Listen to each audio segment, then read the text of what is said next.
Hello everyone, myself Bhumik and welcome to my channel The Blended Learning. And before starting this video, I just hope you and your family are safe at home. So in this video lecture हम लोग सीखने और discuss करने वाले हैं एक नया topic जो कि है ग्रोइंग ऑफ मिडिल क्लास। तो ग्रोइंग ऑफ मिडिल क्लास के पहले जो कुछ टॉपिक्स थे, जैसे कि एक ब्रॉड आउटलाइन दी थी मैंने आपको कि फ्रेंच सोसाइटी कैसी थी। उसके बाद लुई 16 जब राजा बने तो एम्प्टी ट्रेजरी के क्या रीजंस थे, और जब एम्प्टी ट्रेजरी हुई तो कैसी वर्स्ट सिचुएशन फेस करनी पड़ी फ्रेंच सोसाइटी को। और उसी के बाद जब सस्टेंशियस क्राइसिस हुआ, जब लोगों के लाइवलीहुड डेंजर में आ गए थे, तब भी कैसी सिचुएशन थी। इन सारे वीडियो को मैंने एक प्लेलिस्ट के तौर पर बना दिया है and you can check them out in the I button. So let us begin or start with our video.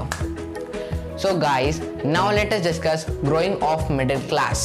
As we can see, the middle class has been there in the third state.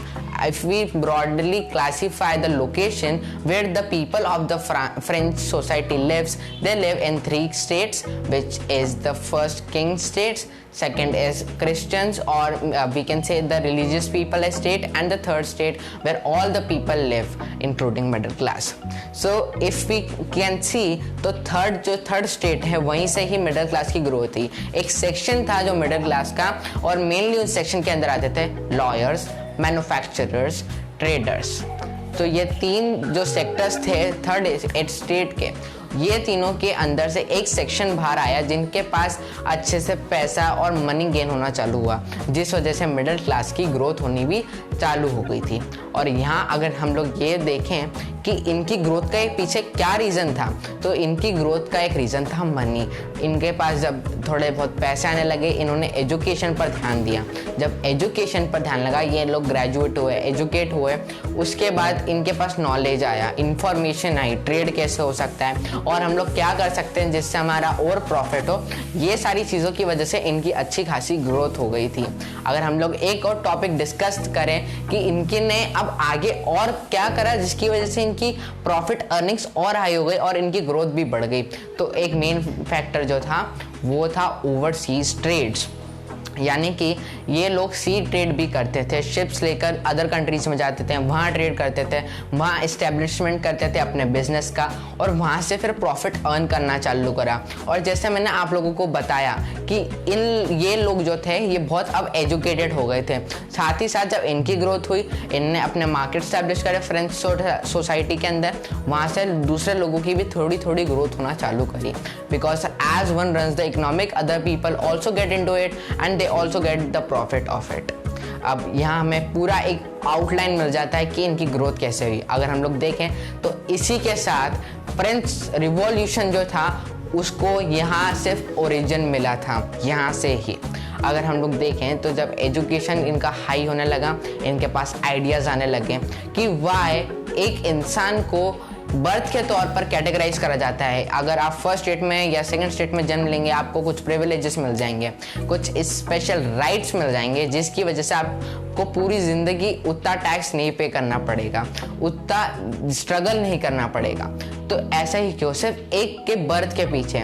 उसी के साथ सब equally treat क्यों नहीं होते हैं? भगवान ने ऐसा तो नहीं करा है, गॉड ने ऐसा तो नहीं करा है कि एक को ऐसा एक स्टैम्प दे के भेजा कि हाँ ये ही राजा है और यही रूल करेगा और इसके बेटे ही राज करेंगे। सो क्यों सब लोग इक्वल क्यों नहीं है? तीन स्टेट्स में डिवाइड क्यों है? उनके राइट्स इक्वल क्यों नहीं है? उनके साथ जो बिहेवियर होता है फर्स्ट और सेकंड स्टेट के साथ, मतलब जो बिहेवियर करते हैं फर्स्ट और सेकंड स्टेट, वो इक्वल क्यों नहीं है? इक्वालिटी नहीं है, डिस्क्रिमिनेशन है, ये सारी चीज़ें क्यों होती है?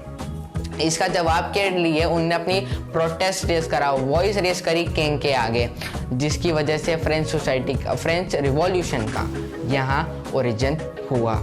और अगर हम लोग देखें तो इसमें सबसे बड़ा हाथ था फिलोसोफर्स का, रोल ऑफ फिलोसोफर्स। ये टॉपिक है हमारे नेक्स्ट वीडियो का ही। तो रोल ऑफ फिलोसोफर्स में ये था बेसिकली कि जब फिलोसोफर्स भी एजुकेशन होने लगे और उनकी खुद ने जब उनने फिलॉसफी करना चालू करी, उनने यही सारे क्वेश्चंस उठाए कि किसी के बर्थ पे ही आप मतलब किसी के बर्थ पे ही उसको स्पेशल प्रिविलेजेस कैसे मिल सकते हैं। तो ये पूरा टॉपिक है ग्रोइंग ऑफ मिडिल क्लास का, कि थर्ड स्टेट के जो लोग थे वहाँ से एक सेक्शन जो कि था मैन्युफैक्चर, ट्रेडर्स और लॉयर्स, ये लोग कैसे धीरे धीरे ग्रोथ हुई। ओवरसीज जाके इन्होंने अपना बिजनेस एस्टैब्लिश करा अपनी और अदर कंट्रीज में जाकर, जिसकी वजह से इनकी अर्निंग्स हाई हो गई। जैसे ही अर्निंग्स हाई हुई तो इनने अपने एजुकेशन पर ध्यान दिया कि education is most important thing, क्योंकि जब एक एजुकेटेड होता है तो उससे इंस्पिरेशन मिलती है और उससे पता चलता है what is the power of education and knowledge. Bye gaining the knowledge and the education they started spreading through out there third state, thereby growing the middle class of that state. And after that, what happened was change the people's thinking process of the third state, that why should a person is discriminated on the place of their birth, कि एक के birth पे ही उसे special privileges क्यों मिलते हैं, उसे ऐसी राइट्स क्यों मिलती है जो दूसरों को नहीं मिलती, इक्वली ट्रीट क्यों नहीं होते, लॉज अलग क्यों है सबके लिए, टैक्स इम्पोजिशन सिर्फ थर्ड स्टेट पे ही क्यों हाई है। और ये सारी चीज़ें लोगों के माइंड को थ्रीट कर दी और उन्हें एक फ्रेंच रेवोल्यूशन, एक रिवॉल्यूशन, एक प्रोटेस्ट जो उनकी पूरी लाइफ को चेंज कर दे, कुछ इस तरह की ज़रूरत थी। अब आगे हम लोग नेक्स्ट वीडियो में देखेंगे रोल ऑफ फिलोसोफर्स, कि फिलोसोफर का क्या रोल था इस पूरे फ्रेंच रिवॉल्यूशन में और इनकी थॉट प्रोसेस को चेंज करने के लिए। So hope you like this video. If you like this video, give it a like and subscribe to my channel for the notifications. And also our next video will be role of philosophers in the French Revolution. If you have any doubts, let me know in the comment section.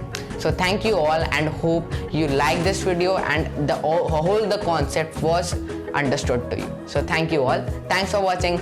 Bye.